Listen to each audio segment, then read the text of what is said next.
Audiencia General del 8 de febrero del 2012.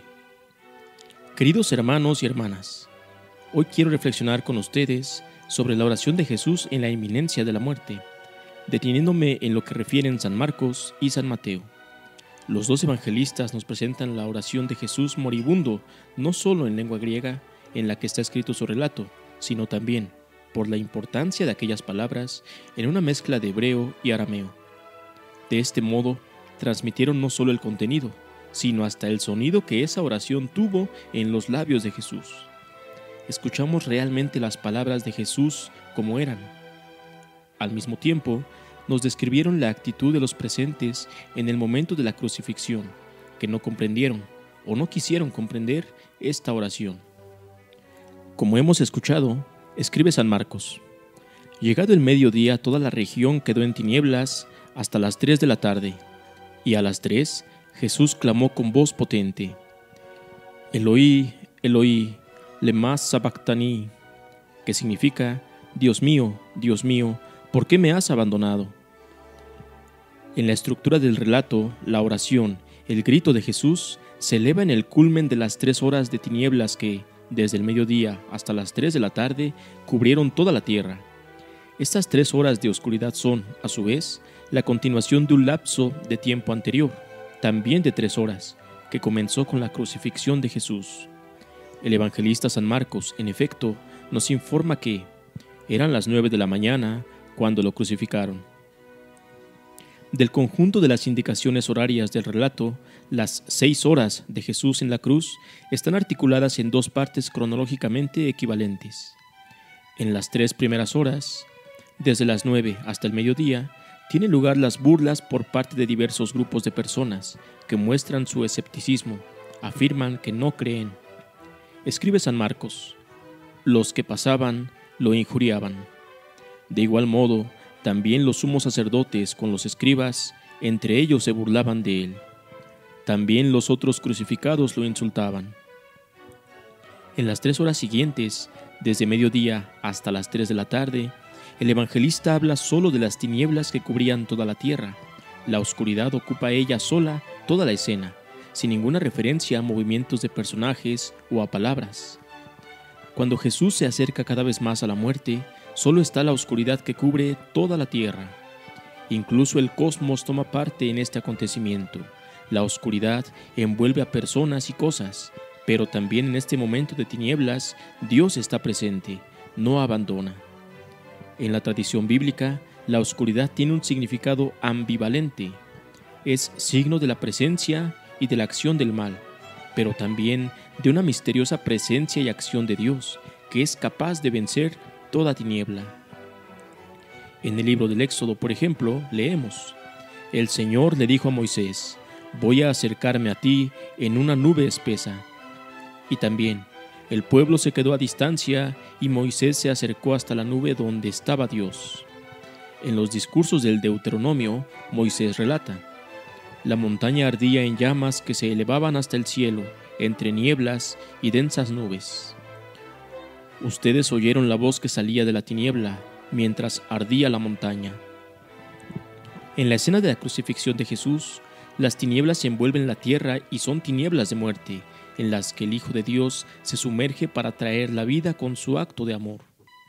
Volviendo a la narración de San Marcos, Jesús, ante los insultos de las diversas categorías de personas, ante la oscuridad que lo cubre todo, en el momento en que se encuentra ante la muerte, con el grito de su oración muestra que junto al peso del sufrimiento y de la muerte donde parece haber abandono, la ausencia de Dios, Él tiene la plena certeza de la cercanía del Padre, que aprueba este acto de amor supremo, de donación total de sí mismo, aunque no se escuche, como en otros momentos, la voz de lo alto. Al leer los Evangelios, nos damos cuenta de que Jesús, en otros pasajes importantes de su existencia terrena, había visto cómo a los signos de la presencia del Padre y de la aprobación a su camino de amor, se unía también la voz clarificadora de Dios. Así, en el episodio que sigue al bautismo en el Jordán, al abrirse los cielos, se escuchó la palabra del Padre: tú eres mi Hijo amado, en ti me complazco. Después, en la transfiguración, el signo de la nube estuvo acompañado por la palabra: este es mi Hijo amado, escúchenlo. En cambio, al acercarse la muerte del crucificado, desciende el silencio. No se escucha ninguna voz, aunque la mirada de amor del Padre permanece fija en la donación de amor del Hijo. Pero, ¿qué significado tiene la oración de Jesús, aquel grito que eleva al Padre: Dios mío, ¿por qué me has abandonado? ¿La duda de su misión, de la presencia del Padre? En esta oración, ¿no se refleja quizá la conciencia precisamente de haber sido abandonado? Las palabras que Jesús dirige al Padre son el inicio del Salmo 22, donde el salmista manifiesta a Dios la tensión entre sentirse dejado solo y la conciencia cierta de la presencia de Dios en medio de su pueblo. El salmista reza: Dios mío, de día te grito y no respondes, de noche y no me haces caso, porque tú eres el Santo y habitas entre las alabanzas de Israel. El salmista habla de grito para expresar ante Dios, aparentemente ausente, todo el sufrimiento de su oración. En el momento de angustia, la oración se convierte en un grito. Y esto sucede también en nuestra relación con el Señor. Ante las situaciones más difíciles y dolorosas, cuando parece que Dios no escucha, no debemos temer confiarle a Él el peso que llevamos en nuestro corazón. No debemos tener miedo de gritarle nuestro sufrimiento. Debemos estar convencidos de que Dios está cerca, aunque en apariencia calle. Al repetir desde la cruz precisamente las palabras iniciales del Salmo: Elí, Elí, lema sabactani, Dios mío, ¿por qué me has abandonado? Gritando las palabras del Salmo, Jesús reza en el momento del último rechazo de los hombres, en el momento del abandono. Reza, sin embargo, con el Salmo, consciente de la presencia de Dios Padre, también en esta hora en la que siente el drama humano de la muerte. Pero en nosotros surge una pregunta: ¿cómo es posible que un Dios tan poderoso no intervenga para evitar esta prueba terrible a su Hijo? Es importante comprender que la oración de Jesús no es el grito de quien va al encuentro de la muerte con desesperación, y tampoco es el grito de quien es consciente de haber sido abandonado. Jesús en aquel momento hace suyo todo el Salmo 22, el salmo del pueblo de Israel que sufre, y de este modo toma sobre sí no solo la pena de su pueblo, sino también la pena de todos los hombres que sufren a causa de la opresión del mal, y al mismo tiempo lleva todo esto al corazón de Dios mismo, con la certeza de que su grito será escuchado en la resurrección.